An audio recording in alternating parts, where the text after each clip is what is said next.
Kasus penipuan hingga saling klaim hak atas tanah atau lahan terus saja terjadi di Provinsi Bengkulu.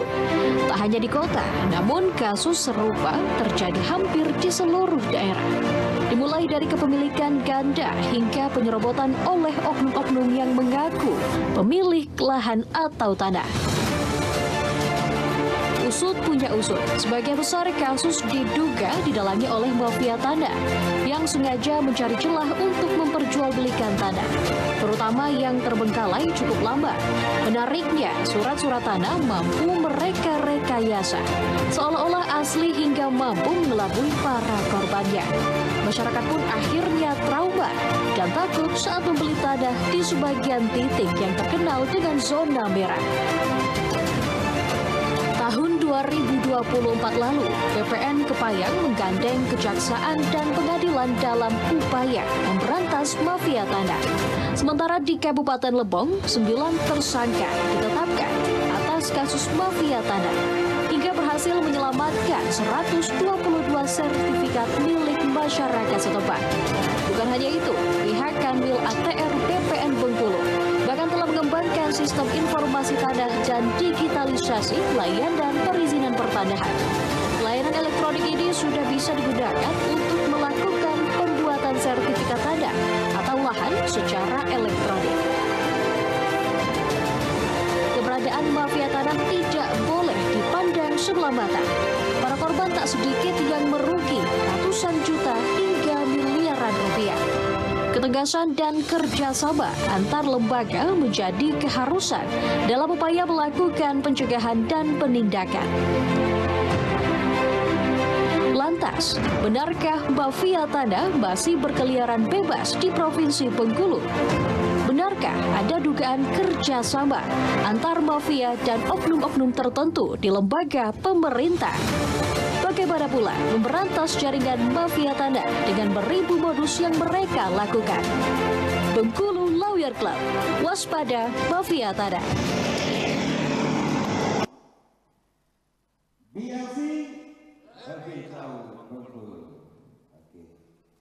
Assalamualaikum warahmatullahi wabarakatuh. Selamat malam, sahabat BTV dimanapun Anda berada. Senang sekali saya Susanto kembali dalam Bengkulu Lawyer Club, sebuah dialog yang mengangkat tema-tema kekinian yang kami harapkan dengan tema yang kita angkat ini menjadi bahan edukasi bersama bagi masyarakat Bengkulu. Dan malam ini setelah dua kali kita gagal melakukannya, waspada mafia tanah, tema yang kita angkat malam ini sebagai bahan edukasi masyarakat dan juga untuk semakin mewaspadai ke depannya bagaimana terhadap hak kepemilikan tanah ini bisa lebih dipahami oleh masyarakat. Baik, sahabat BTV, untuk mengangkat dan berdiskusi tentang waspada mafia tanah ini, kita narasumber, yaitu yang pertama Sekretaris Satgas Mafia Tanah Kejaksaan Tinggi Bengkulu. Selamat malam, Dr. Riki Musriza, SHMH. Terima kasih Mas Riki sudah berkenan hadir, dan kita harap nanti Mas Riki ini bisa lebih memberikan pencerahan secara hukum kepada masyarakat dalam menghadapi kemungkinan adanya mafia tanah. Kemudian hadir juga Wapres KAI, Bung Ilham Fathahilah. Assalamualaikum. Terima kasih Bung. Kemudian di studio kita juga kita hadirkan korban-korban dari mafia tanah. Selamat malam Ibu Yulia Riza. Selamat malam juga Pak Ali Sabana. Ya, dan terima kasih pengurus lapangan atau developer di sini hadir Pak Reka Saputra. Terima kasih Pak sudah hadir. Dan kita juga ada dari mewakili mahasiswa Universitas Bengkulu dari Fakultas Hukum, Bung atau Adinda kita Yudi Anugrah Ilahi ya. Terima kasih sudah hadir.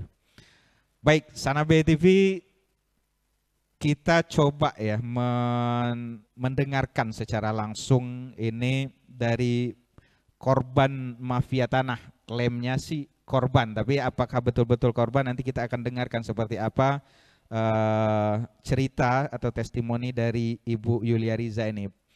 Baik, Ibu mungkin bisa diceritakan kepada kita seperti apa kasus yang Anda alami, terutama terkait dengan kasus sengketa tanah mungkin. Ini bisa diceritakan kepada kita. Ya, mungkin bisa dibantu.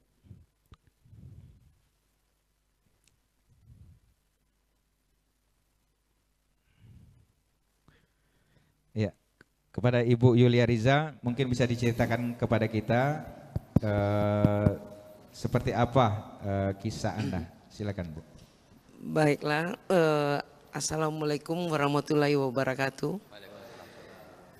Saya ucapkan terima kasih kepada Bapak GM, kepada Bapak Sekretaris KI, dan Pak Ilham dan Mas Rizky ya, dari Riki dari Satgas Mafia Tanah, dan juga Pak Ali dan juga mereka, dan juga dari Yudi dari mahasiswa UNIP.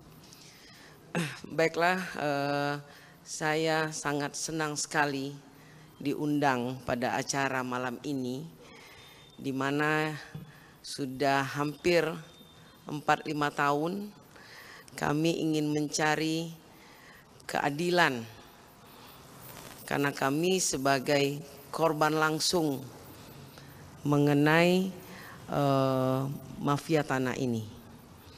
Saya buka di sini tidak ada drama-drama, karena saya rasa ini sudah harus kita selesaikan. Di mana di sini saya ingin menjelaskan sebelumnya bahwa memang saya mewakili dari ahli waris, bahwa kebenaran almarhum bapak saya, Pak Sabri Zakaria, itu memang beliau sudah lama di Bengkulu. Dari tahun 63 beliau bekerja di Bengkulu di sini, dan rasanya juga bukan yang lain lah bagi orang yang sudah senior di sini. Nah, kebenaran beliau ini memang hobi dengan kebun. Dulu sekitar tahun 79 itu di daerah namanya itu Pekan Sabtu. Itu di dekat bandara, atau sekarang ini dekat PDAM atau dekat Bukit Kapal. Kebenaran di situ memang beliau memiliki tanah itu, membeli dari masyarakat sebelum ada jalan dibuat di situ. Nah, dan beliau itu memang ditambah tanah itu karena ada yang menawarkan. Nah, jumlah tanah itu sekitar 46 hektar. Nah, karena waktu itu juga almarhum mantan wali kota Pak Sulaiman Effendi juga tinggal di sana. Nah, itu jadi dulu tidak ada orang di situ sama sekali. Mungkin orang tidak akan mau ke situ. Nah, mungkin sudah beberapa waktu ini dengan adanya perkembangan di sana, dengan adanya jalan tol di sana, dengan adanya kantor atau rumah dinas wali kota Merah Putih di sana, jadi lokasi di situ sudah ramai. Memang dulu tanah itu belum kami manfaatkan karena kita masih melihat perkembangan di Bengkulu. Memang tahun 1997 almarhum pernah berniat ingin membuat di situ seperti kota baru. Sudah ada juga set plan-nya, tapi waktu itu dilihat perkembangan belum, nanti saja. Nah, tahun 2005 lah baru adik saya membuat perumahan, belajar membuat perumahan. Nah, itu pun juga masih aman. Nah, tapi setelah 2017 itu mulai mengganggu. Orang datang menggarap. Terus setelah itu kita ingin memakai tempat itu untuk perumahan, mulai meminta kompensasi. Mungkin bagi kita yang namanya dia menggarap di situ, ya kita menggantilah sedikitlah yang wajar. Nah, tapi lama-lama itu sudah dijadikan modus. Nah, nanti mereka akan membuat suatu kelompok atas nama kelompok tani. Nanti mereka akan buat kelompok, nanti akan diatur, ada ketuanya. Kamu di sana, di tanah sana untuk bercocok tanam, terus nanti yang itu jadi sudah dikapling-kapling begitu loh. Nah, dan itu sudah kami pernah melaporkan Pak 2020 ya, kami pernah melaporkan juga. Waktu itu memang saran dari Polda kalau bisa dipagar, dan itu pun kami lakukan. Tapi kan tanah sebesar itu kan tidak mungkin kita mau memagar semua. Nah, akhirnya setelah itu tidak diganggu, pagar kami dicopot, masuk lagi. Nah, terus setelah itu mulai kita ingin, istilahnya begini, kita tidak akan mau memberikan kompensasi. Mereka sudah mulai memanggil LSM. Mainnya udah lebih agak kasar. Udah agak ini dikit, ngegas dikit lah. Panggil LSM, buat berita. Terus setelah itu mengadakan demo, membuat opini bahwa tanah ini garapan masyarakat. Sedangkan kami ini mempunyai surat SHM. Dari dulu waktu sebelum Kota Madia itu SHM-nya masih Talang 4, Bengkulu Utara. Waktu Kota Madia sudah masuk ke Kota Madia, itu pun almarhum Bapak memindahkan SHM itu ke Kota Madia. Jadi di sini modusnya Pak. Sertifikat terbaru itu tahun berapa, Bu? Sertifikat terbaru itu lihat kah ininya. Waktu itu masih zaman wali kotanya kan Pak waktu Khalid, saat Pak Khalid. Bagian wilayah Talang 4 Ya. itu kan di tahun 79 itu ya, 1979 kan? Ya. Itu sudah bersertifikat. Sudah. Oke, dengan sejumlah 46 hektar. Iya. Satu sertifikat. Pecah-pecah karena dulu pembatasannya tidak boleh lebih dari 2 hektar. Oke. Jadi dari 46 hektar itu 21 sertifikatnya. Ada 21 sertifikat Iya. di tahun 79 itu. Iya. Kemudian yang terbaru ini setelah menjadi bagian wilayah kota masih sejumlah 46 hektar. Sudah tidak lagi karena kan kami sudah membuat perumahan Pak. Oke. Sebagian sudah membuat perumahan dan sebagian juga kami sudah ada beberapa yang kami jual juga dengan developer. Nah terus ya sebagian itulah yang tinggal sekitar berapa lagi ya? 26 hektar lah. Sekitar 26 hektar. 26 hektar. Nah tapi itu yang diganggu itu karena tanah ini kebenaran satu hamparan Pak. Jadi satu hamparan, kiri kanan kita semua ininya. Nah terus mereka mengganggu itu juga, oh mungkin di tanah yang di ujung atau tanah yang di tengah gitu loh. Seperti itu. Bukan yang di pinggir jalan. Di pinggir jalan. Di pinggir jalan. Jadi tanah ini dari mulai depan sampai bisa tembus ke depan bandara Pak. Harus jalan mau ke Merah Putih. Bisa tembus di sana Pak. Jadi sertifikat sekarang ada berapa SHM-nya yang Kota Bengkulu yang Ibu miliki, dan berapa hektar yang dalam tanda kutip diganggu itu? Kalau diganggu itu sebenarnya mereka itu pindah-pindah Pak. Jadi kalau dibilang nanti diganggu ya 17 hektar diganggu dari 26 ini. Tapi gantian gitu ya, setelah garap ini diselesaikan iya, pindah lagi. Iya begitu Oke. Pak modusnya. Jadi orangnya orang yang sama? Sama Pak. Gitu loh. Nah jadi dengan mereka mengajak LSM, terus nanti menggiring opini bahwa ini tanah nggak bertuan gitu loh. Sedangkan kita punya surat. Kalau nggak salah setahu saya ini kan sudah masuk ke ranah pengadilan dan dimenangkan oleh keluarga almarhum Pak Sobri kan? Iya. Nah itu secara hukumnya mungkin bisa diceritakan.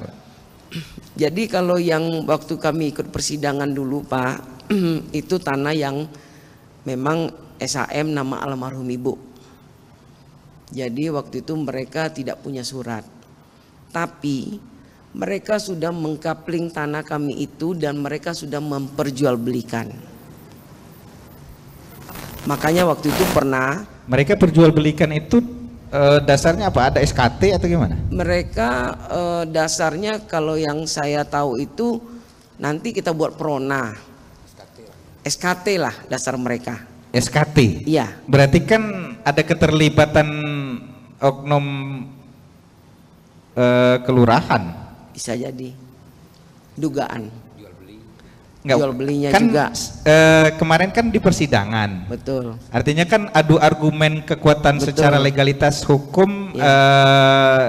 Ibu memiliki SHM, Ya. lawan Anda ini memiliki SKT kan? Iya. Nah di SKT-nya itu kalau boleh tahu itu yang menandatanganin siapa? Udah meninggal, yang udah meninggal semua. Oh. Jadi apa istilahnya dulu tuh? Yang udah. Artinya bisa jadi benar oknum pemerintahan, bisa jadi juga kalau karena sudah meninggal ya, bisa jadi dipalsukan. Iya, Oke. benar. Bisa jadi. Silakan dilanjut, Bu. Ya. Sampai dengan kasus terakhirnya atau Jadi saya tahu di situ pernah alat berat turun, benar. dikawal sama kepolisian gitu Benar. kan. Jadi waktu itu yang kasus itu sudah sempat pelakunya masuk ke dalam. Gitu. Pelakunya pernah masuk ke dalam. Ada berapa banyak sih, Bu? Apanya, Pak? Orang-orang ini yang terorganisir ini? Banyak, Pak. 200 orang, Pak. Karena dia kan satu kelompok 30 orang, Pak. Satu kelompok 30. Kalau udah 10 Pak, udah 300 Pak. Nah tapi dari mereka itu juga ada yang ditunggu-tunggu kok suratnya nggak bisa. Terus akhirnya mereka pergi. Ya dijanjikan Pak, besok kita mau ke Jakarta, mau ngurus ke ATR di pusat gitu loh. Nah tadi Ibu menceritakan bahwa dengan modal SKT ini tanah milik Ibu ini atau almarhum orang tua Ibu ini kan diperjualbelikan. Iya. Nah, yang terakhir berhadapan secara hukum ini orang yang membeli dari ya yang terorganisir ini atau memang orang-orang yang terorganisir ini yang berhadapan dengan Ibu? Yang mereka mengaku bahwa dia yang punya tanah. Itu yang masuk di dalam. Waktu itu kita pernah. Ya, mengaku memiliki ini atas dasar bahwa mereka menggarap. Atau membeli? Menggarap. Oke. Ya.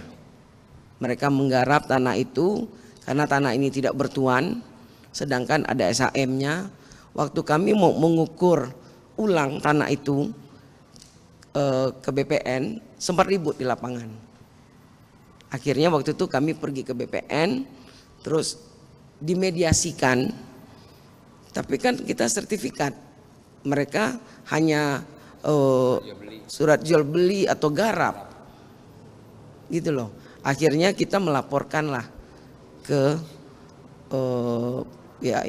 ke Polda ya waktu itu, dan sempat masuk mereka satu orang ya waktu sempat itu. Masuk maksudnya di penjara? Oke. Karena kan mereka nggak punya ini dong, kita SHM, mereka juga nggak jelas suratnya. Ya sudah, waktu itu kita di pengadilan selesai. Nah ini lain lagi nih, mungkin kita tidak tahu apa satu jaringan atau gimana, tapi mungkin bagi-bagi kapling lah. Mungkin yang senior mau ini regenerasi lah, kayak muda lagi, ayo siapa lagi yang mau begitu. Nah sampai detik ini masih di tanah kita itu. Malah kemarin ada yang di pinggir jalan itu tanah saya yang nama saya sendiri itu di pagar beton, pagar panel, suratnya nggak tahu itu. Nah makanya kemarin kami juga yang memagari panel beton itu bukan pihak Ibu tapi Pihak Pihak penyerobot. Hah? Mereka, iya, pihak penyerobot. Mereka membuat pondok di sana. Saya datang ke sana, dia nunjuk-nunjuk. Bingung juga kita kan, gitu loh. Nah terus kita coba kemarin melaporkan lagi ke Polda. Sekarang ini mungkin sedang diproses ya. Saya berharap kan prosesnya kan kalau bisa kan cepat ya Pak ya. Nah terus juga saya juga nggak hanya di kepolisian aja, saya juga ke Kanwil mencari mafia satgas tanah, satgas mafia tanah ini. Sampai saya pergi ke Kanwil BPN juga. Saya tanya di kota, ternyata adanya di malah kami sudah memasukkan satu bundel ini untuk ke mafia satgas tanah itu. Ya ada berapa lahan yang SAM itu. Kami buatkan kronologisnya, mana yang diperjualbelikan semua lengkap. Apalagi saya dengar tadi dengan Mas, memang ininya juga Mas Riki. Mas Riki ini kan sekretaris ini. Kami juga bingung, udah nggak tahu ini mau kemana lagi, mau pergi begitu. Kalau nggak jadi bulan-bulanan. Kalau mau pakai tanah ini bayar dulu. Nanti mereka rame-rame mulai bawa pasukan, nanti cari ribut. Kita memagar di tanah kita aja disuruh dihentikan. Kita lapor lagi di Polres. Kita lapor lah, kita memagar tanah kita kan, dia marah. Besok dibukanya lagi pagar kita. Seperti itu yang kami alami. Saya sendiri yang langsung ke lapangan juga. Bu, kalau boleh tahu dan kalau Ibu berani berbicara, Ya. kalau dari kronologis yang Ibu sampaikan tadi kan berkali-kali artinya meminta bantuan hukum kepada kepolisian. Iya. Yang Ibu anggap ya mereka lah yang memiliki wewenang untuk melindungi hak-hak Benar. Ibu gitu ya. Mohon maaf. Apakah Anda mengeluarkan sejumlah uang kepada pihak kepolisian? Kalau kami berurusan dengan polisi belum pernah. Menggunakan uang belum pernah. Yakin, Bu? Yakin. Oke. Cuman nggak tahu kalau yang lain, yang sebelah, pihak sebelah. Kita juga dilaporkan juga ini dari pihak penyerobot loh. Bayangin, kita yang punya tanah aja dilaporin dengan pihak penyerobot. Mungkin di pihak sebelah kali yang Bapak bilang. Sejauh ini dari Anda sebagai pemilik sah sertifikat ya SHM itu melihat ketegasan hukum terhadap kasus Anda ini seperti apa? Agak sedikit sedih juga. Beberapa kali saya melapor ditolak. Ibu pergi dulu ke BPN, Ibu ukur dulu titik tanahnya. Saya maaf terus terang, kemarin sudah kami laporkan. Yang melarang kami untuk melapor. Kami udah buat dumasnya, kami buat ke Propam. Ya habis gimana? Kalau tidak orang berjalan terus. Lama-lama tanah habis. Itu sudah kami lakukan. Nah, malah kami juga pakai pengacara. Pengacara kita juga diancam. Kenapa mau bantu itu keluarga? Rasanya sih ya Diancam oleh penyidik. oleh penyidik. Iya. Kenapa mau bantu?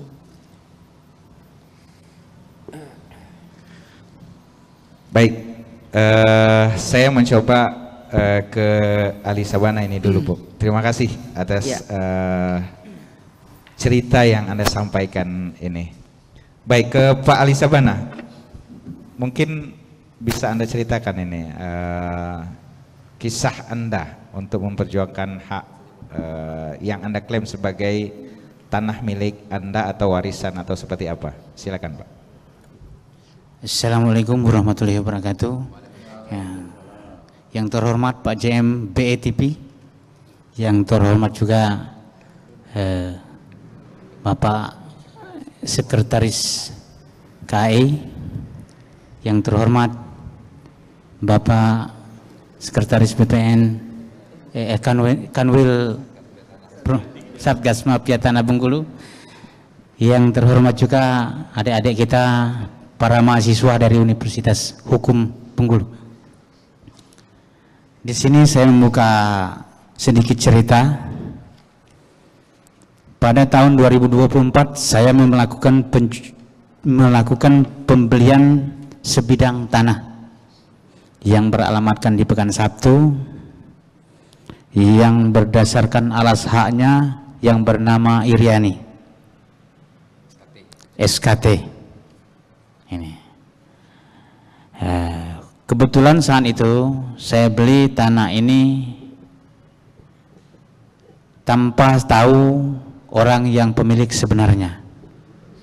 Nah, jadi saya membeli tanah ini dengan saudara Upi Sri Sartiva sebesar 250 juta. Terjadilah transaksi itu. Sehingga luas lahannya? Luas tanahnya 17.000 meter persegi, 1,7 hektar. Sehingga terjadilah perjanjian jual beli. Nah, di perjanjian jual beli itu saya melakukan pematangan lahan untuk membangun suatu perumahan. Setelah itu, setelah lahannya matang, saya berurusan dengan perizinan dulu. Setelah surat perizinan, baru saya ngadap ke kelurahan membawa SKT asli atas nama Iriani ini ke kantor kelurahan. Mau menaikkan menjadi SHM. Nah, sehubungan dengan itu dilihatlah sama lurahnya. Titiknya dilihat, suratnya dilihat, dan dia bilang, di tanah Pak Ali yang sudah beli ini sudah ada SHM atas nama Yulia Riza. Saya dipertanyakan, Bapak beli sama siapa? Sama Upi. Kok namanya Iriani? Irianinya pernah ketemu? Nggak pernah. Kok Pak Ali bisa beli? Ya saya berdasarkan SKT-nya. Surat janji perjual beli saya ada. SKT-nya itu yang mengeluarkan siapa, Pak? Nggak tahu saya. Kok nggak tahu? Maksudnya kan di tanda tangan iya. Atas nama siapa? Yang mengeluarkannya Kades, cuman orangnya udah nggak ada semua. SKT-nya dikeluarkan tahun berapa itu, Pak? Tahun 84. 84. Oke. Dan saya bertanya kepada Pak Lurahnya, kok bisa nggak terregister di sini? Dia bilanglah, mafia tanah di Pekan Sabtu itu sudah menjamur. Jadi hati-hati saudara Pak Ali mau beli tanah daerah situ. Sebab yang saya tahu, kata Pak Lurahnya, yang punya tanah di Pekan Sabtu itu adalah Sabri Zakaria. Itu yang saya tahu. Yang terregister semua suratnya di sini. Jadi bagaimana surat saya ini, Pak? Saya bilang, ya kamu tunjukkan sama yang tempat kamu beli, gimana ini? Terserah kamu, katanya. Yang jelas saya nggak bisa menaikkan ini jadi SHM kamu. Nah, terus itu kata Pak Lurah ya, Pak? Okay. Terus saya kembalikan lagi kepada tempat saya beli. Bagaimana surat ini nggak bisa dinaikkan jadi SHM? Apa katanya? Itulah keterlambatan saya mengurus SHM-nya. Sehingga rombongan Yulia Reza sudah membuat SHM duluan. Jadi berhenti sampai di situ. Dialihkanlah saya untuk membeli tanah yang di sebelah. Yang luasnya 2 hektar. Saya doser. Setelah selesai pendoseran, saya diganggu lagi sama sekitar 80 orang yang mengatasnamakan dia punya kapling-kapling di situ. Itu pun tanahnya beliau lagi. Kan pusing saya. Sebentar, dari 1.700 tadi dipindahkan ke 2 hektar itu dengan tambahan uang baru atau seperti apa, Pak? Bayar lagi. Oh, bayar lagi? Iya. Berapa, Pak? 600 juta. 2 hektar harga tanah itu 2 hektar 600 juta. Oke, saya bilang saya oke kan? Saya oke kan apabila tanah ini tidak bermasalah, surat SKT saudara bisa naik jadi sertifikat. Saya bayar 600 jutanya. Ternyata belum selesai. Saya pematangan. Uang 600 juta sudah Bapak serahkan? Belum. Oh, belum. Oke. Selamat Itu, Anda. ya. Janji saya itu cuma sebatas lisan, tidak ada oret-oretan di atas kertas. Gitu kan? Berkelang beberapa hari, datanglah segerombolan orang berjumlah 80 orang. Dia mempunyai kapling satu orang. Jadi 80 kapling. Di lahan yang sudah Anda doser? Iya. Sebelum didoser diam-diam aja? Diam aja. Nah. Oke. Terus saya diusir. Kalau kamu mau lahan ini, kamu beli sama saya, bayar per kapling. Saya pertanyakan lagi tempat saya yang mau beli ini tadi, gimana itu? Ya usirlah sama kamu katanya, laporkan ke polisi. Dasar saya apa mau ngelapornya? Surat bukan atas nama saya, perjanjian belum jual beli belum ada. Kan bingung kita. Nah, sedangkan yang memiliki tanah itu sebenarnya ada dua warga yang punya SKT juga. Satu orang lagi Sarjo, satu orang lagi Upi Sri Sartipa lagi. Punya SKT lagi. Itu orang mana itu, Pak?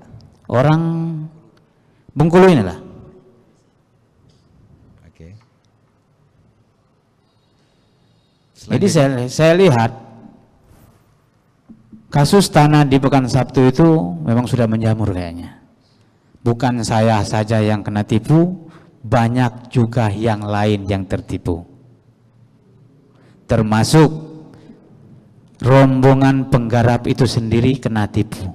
Dijanjikan oleh orang tersebut. Orang tersebut siapa, Pak? Ya, yang tempat saya beli, Upi namanya. Oke. Dan dia sudah jual beli juga di lahan yang saya beli 17.000 ini. Upi ini siapa, Pak? Upi ini seorang perempuan yang rumahnya di belakang Stein. Ya, kalau kurang jelas saya ada fotonya juga ini. Ya. Profesinya, Pak? Profesinya ibu rumah tangga. Ya, ini orangnya. Oke, bisa di zoom.